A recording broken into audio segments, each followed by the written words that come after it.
Welcome to the Defence Connect podcast, Australia's leading voice in national security and defence industry intelligence, direct from the nation's top policy and business experts. Welcome back to the Defence Connect podcast. You've got senior journalist Robert Dougherty, and we have the Bethany awesome journalist Bethany Alvaro. Thank you. But you'll notice there's no Steve today. No, Steve. Do I hear him calling in? Hello? He says Steve is at Robotics this week, so he's not appearing on the podcast. That's good. So it's the Rob and Bethany show. Yep. What are we talking about today, Bethany? We're talking about the Arafura Class. Mm-hmm. Blackhawks. Blackhawks too, yeah. Blackhawks. Yep. C2 Robotics. C2 as well, yep. B-21 Radar.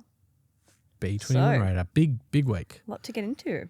So the Arafura Class is your story. Let's have a bit of a chat about that because they've been marked as a project of concern. Yeah, so it was listed in 2023 as a project of concern because of the delays but they noted that it was industry and government delays. Mm-hmm. So, a lot of different things. And on Monday or Tuesday, they had the first summit meetings between government and industry leaders to address it. So in 2024, after it was originally listed as a project of concern, an independent surface fleet review said that, quote, the OPV is an inefficient use of resources for civil maritime security operations and does not possess the survivability and self-defense systems to contribute to a surface combatant mission.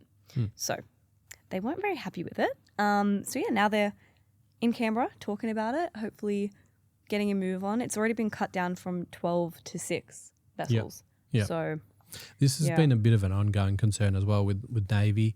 We've seen other projects put on the projects of concern list. I think Collins was put on there, and maybe the Evolved Cape Class might have been on there for a little while.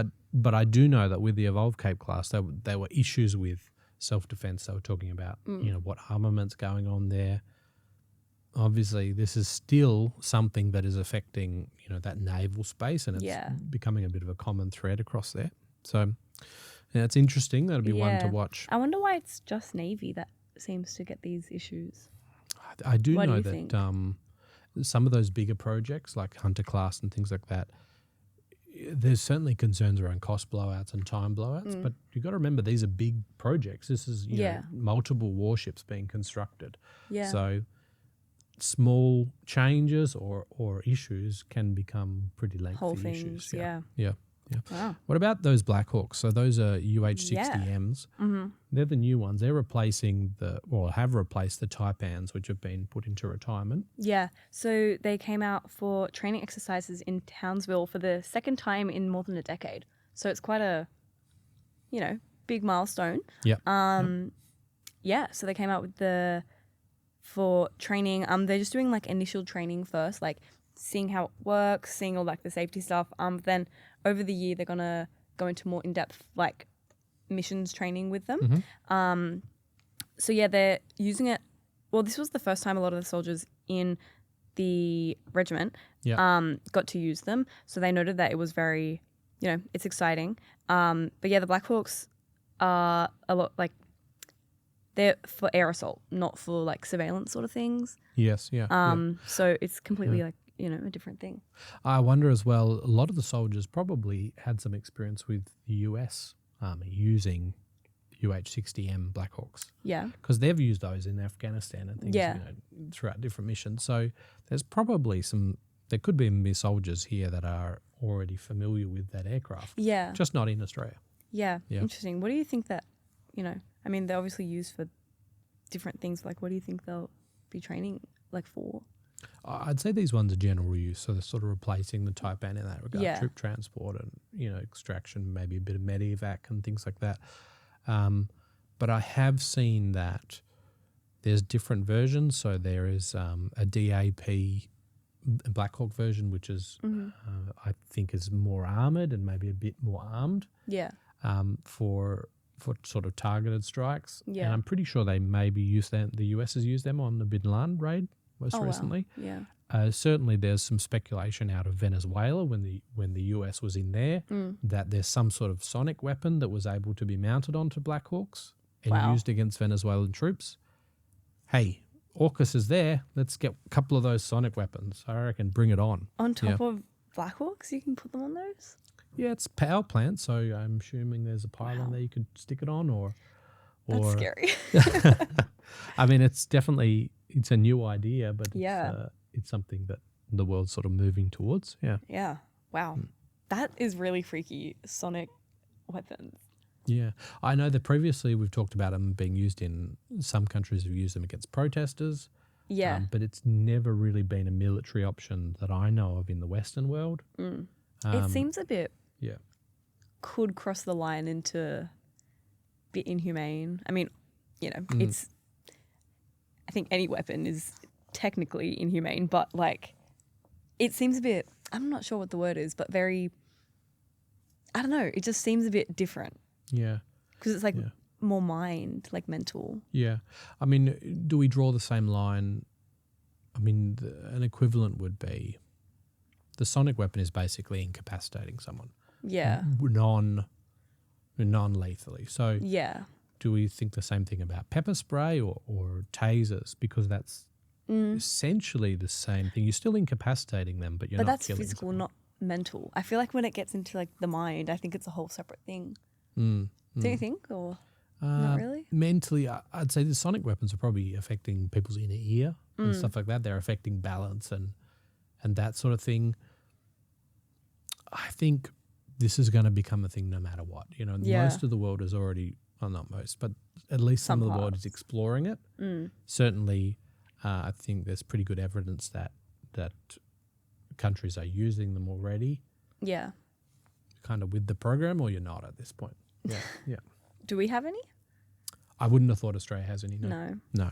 I don't think the research has been done into that, and I don't think any capabilities are acquired there. But I'm happy to be corrected on that. But I don't think we would have done that. But I think it's a good option. Yeah. Because you're not, as I said, you're not killing the person outright. So true. Yeah, maybe this is a good sort of pacification thing. Maybe. There's just something about it that seems a bit. You wouldn't want to see it used in protesters in Australia. No, maybe that's where I'm getting like that angle from. Because I don't think it should be a civilian, I don't think it should be used on civilians for sure. Yeah. But, yeah. I don't know. Kind of freaks me out a bit. It's the future. But speaking of the future, C2 Robotics, they've sold a couple of Speartooth what are they called? LUUVs to the US. Yeah.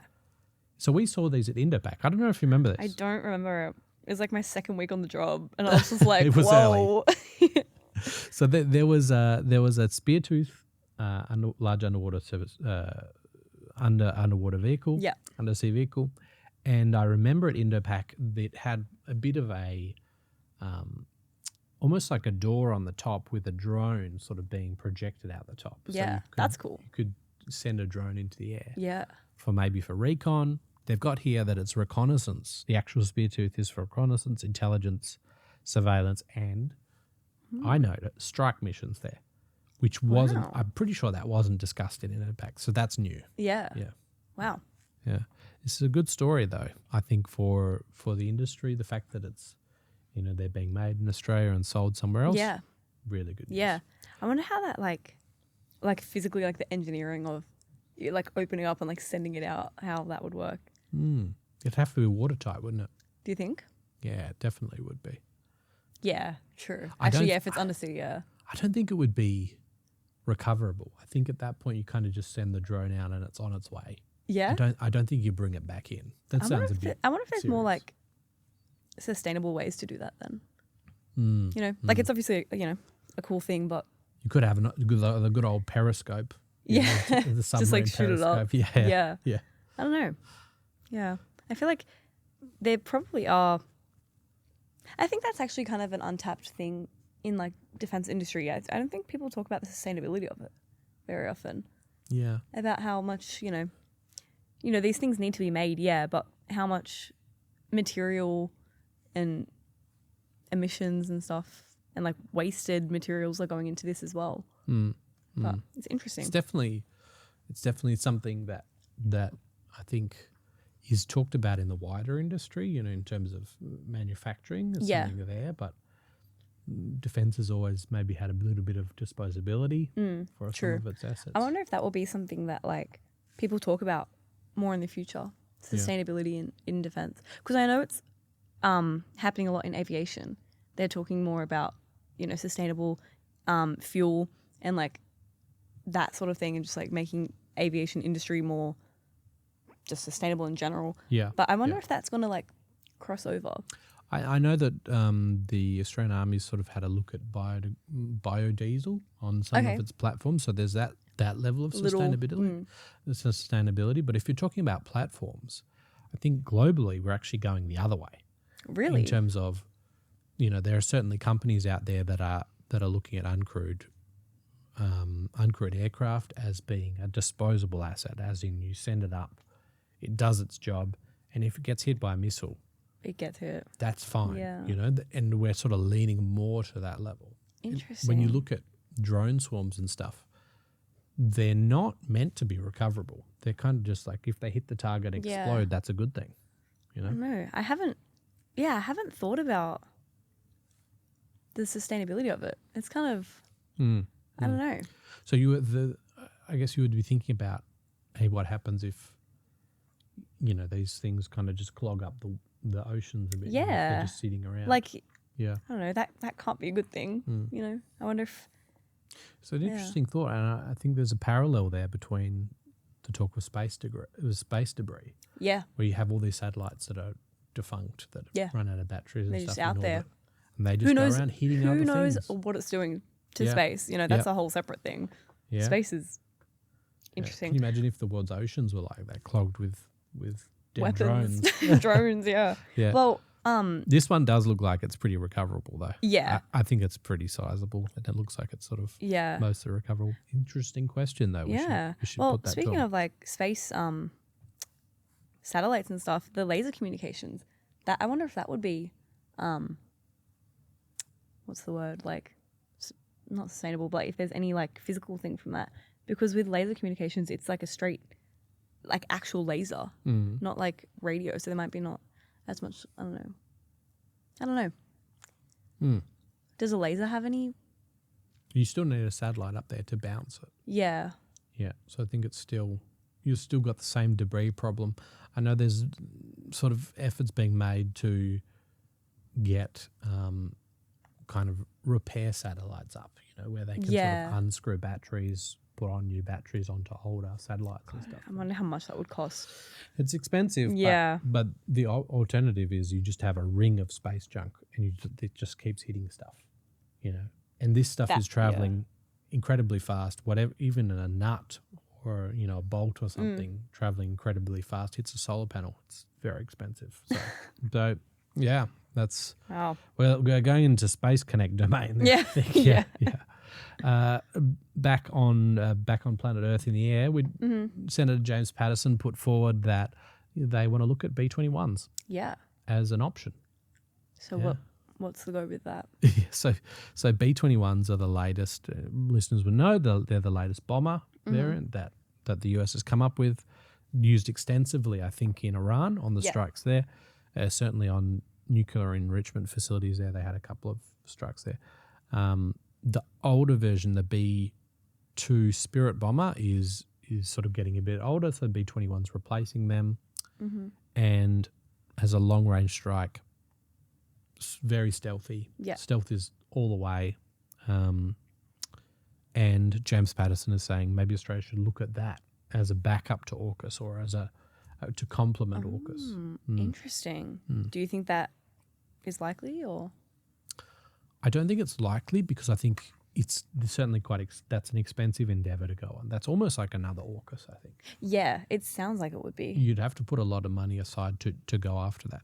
And I don't think, hopefully I don't upset any airmen here, but I don't, or, any pilots, but I don't think Australia's had sort of that dedicated bomber role since the F-111s. Yeah. And so there's maybe a bit of a gap there. Why have we not had that? Well, we have aircraft capable of dropping standard bombs like F-35, etc. Yeah. And F-18s, Super Hornets, but we just once we got rid of those bombers, they were kind of not really replaced by anything, I don't think. Yeah, interesting. And on the other side of things, when you talk about the Northern Australia policy, you want to harden bases there. You want air bases opened up in Northern Australia for defence. Yeah.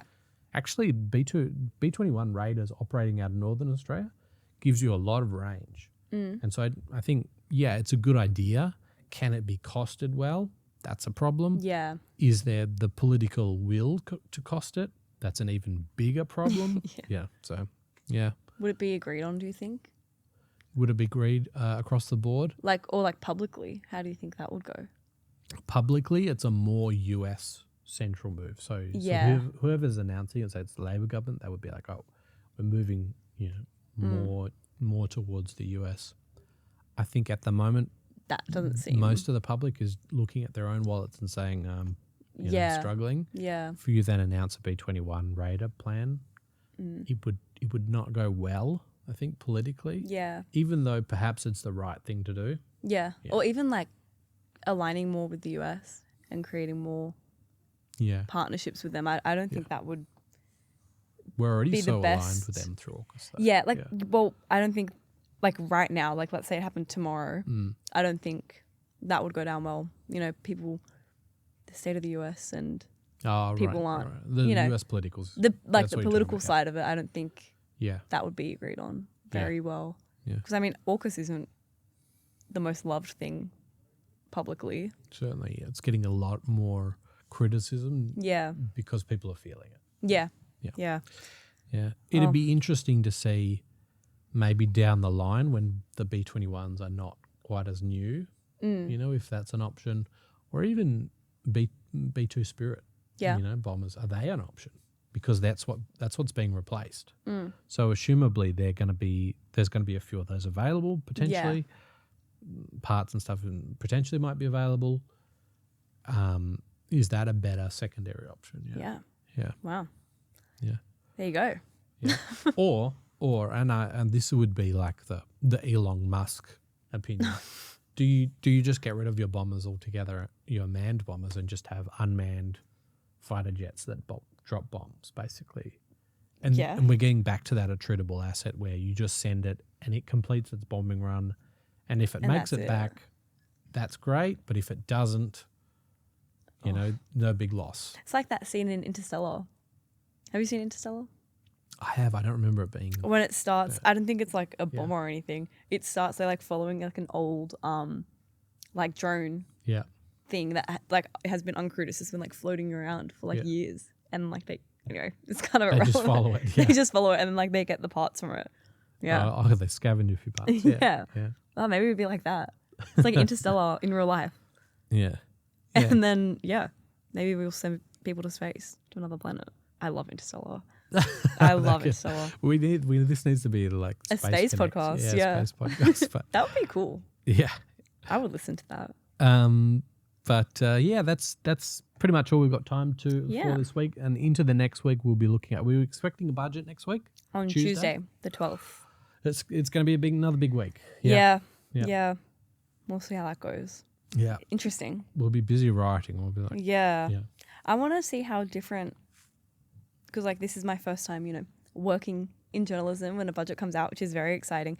But defense specifically, I want to see how it's going to be different to the defense strategy, or if it's going to be different, or how, how they communicate those things.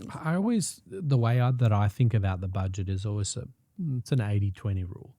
The national defense strategy usually gives us a pretty good idea. That's the 80%. Yeah. And so we kind of know what's coming. Yeah. But there's always those little sneaky changes. It might be things being defunded or things being funded that we don't know about yet. So that's that 20%. Yeah. And so the 20% is what usually comes out in news on the Tuesday. And potentially also there's always some Canberra leaks that come out on Monday. Someone's got a source or government leaks something that's a good look or something like that on the Monday. So we'll see. See how it goes. Yeah. And then the budget summit as well. Yep. So the budget summit upcoming. Yeah. A lot of exciting stuff. Yeah. So for all your latest news, we'll see you back here at Defence Connect for the next podcast. Thank you.